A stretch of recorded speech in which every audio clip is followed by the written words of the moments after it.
ये एक इम्पल्स पे बेस्ड क्वेश्चन है बच्चों, ठीक है। समझो एक कोई बॉडी है या बॉल है, वो किसी हाइट से गिरती है और वो रिबाउंड कर रही है।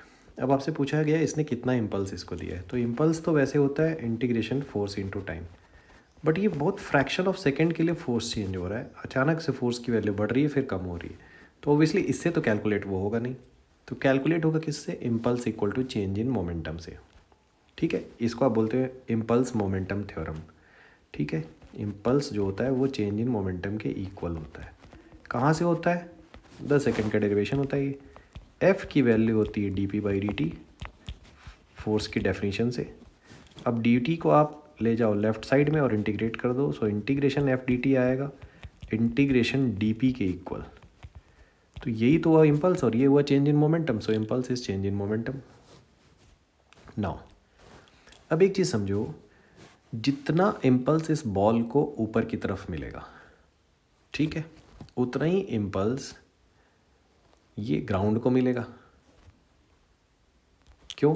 एक्शन और रिएक्शन से फोर्स इक्वल है और फोर्स का इंटीग्रेशन इम्पल्स है, तो जितना इम्पल्स इस बॉल को ऊपर मिल रहा है उतना ही इम्पल्स ये बॉल ग्राउंड पे नीचे की तरफ लगाएगा। तो दोनों में से कुछ भी पूछा जाएगा मैं यही चेंज इन मोमेंटम कैलकुलेट करूँगा, imparted by the ground to the body, ठीक है। तो और सिंपल सी बात है, टू द बॉडी का मतलब बॉल का चेंज इन मोमेंटम, क्योंकि उसी को इम्पल्स मिल रहा है। अब मुझे ऊपर की डायरेक्शन लेनी है प्लस, नीचे की लेनी है माइनस, ये बहुत अच्छे से याद रखना है क्योंकि वेलोसिटी पहले नीचे थी अब ऊपर है।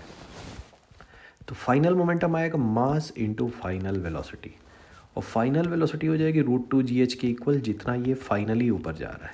उसके लिए आप लगाओगे v² equal to u² minus 2s, तो ये वैल्यू आएगी।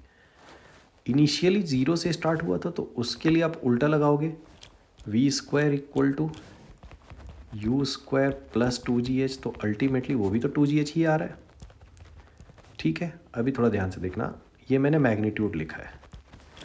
जब मैं इसका चेंज निकालूंगा इम्पल्स के लिए, impulse equal to change in momentum, final minus initial, तो ये जो फाइनल वाला है ना ये होगा प्लस जे कैप, इनिशियल वाला होगा माइनस जे कैप। तो बेसिकली मोमेंटम हम कर रहे हैं सब्ट्रैक्ट, बट उसके मैग्नीट्यूड्स हो जाएंगे ऐड। अब देखो मास की वैल्यू कॉमन ले लेते हैं हम लोग, मास है बेटा 100 ग्राम, 0.1 लिख दिया उसको, और √2gh ये है फाइनल वाली हाइट, ये इनिशियल वाली है। तो फाइनल वाले के लिए लिखा मैंने √2 इंटू 9.8, और फाइनल हाइट जो है वो क्या हो रही है, 5 मीटर तक जा रहा है ये फाइनली। इनिशियल वाला था 2 इंटू 9.8, इनिशियली कहाँ से इसको ड्रॉप किया गया है 10 मीटर से,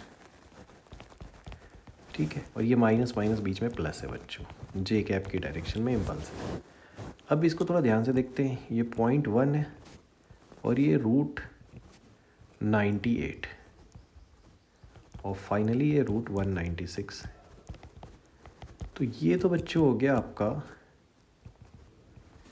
अगर आप इसको देखोगे तो 7 इंटू 7 इंटू 2 है 98, मतलब 7√2 है ये, और ये 14 का स्क्वायर 196 होता है, तो ये है 14, तो ये मैग्नीट्यूड ही आपका आंसर है। ना √2 का मतलब क्या है, 7 इंटू 1.4, अप्रॉक्सीमेटली 1.4, ये 1.414 होता है √2, और ये 14, तो ये आ गया 9.8 और ये 14.1 इंटू ये कितना है 23.8, सो ये आ गया आपका 2.38 न्यूटन इंटू सेकेंड और kg मीटर पर second, both are same units. So ये ऑप्शन है 2.38 के, वो ऑप्शन इसके क्लोज ऑप्शन है 4। अगर आप √2 को 1.414 पूरा लेते तो थोड़ी सी वैल्यू ज़्यादा आती, इसलिए answer 4, that is your answer.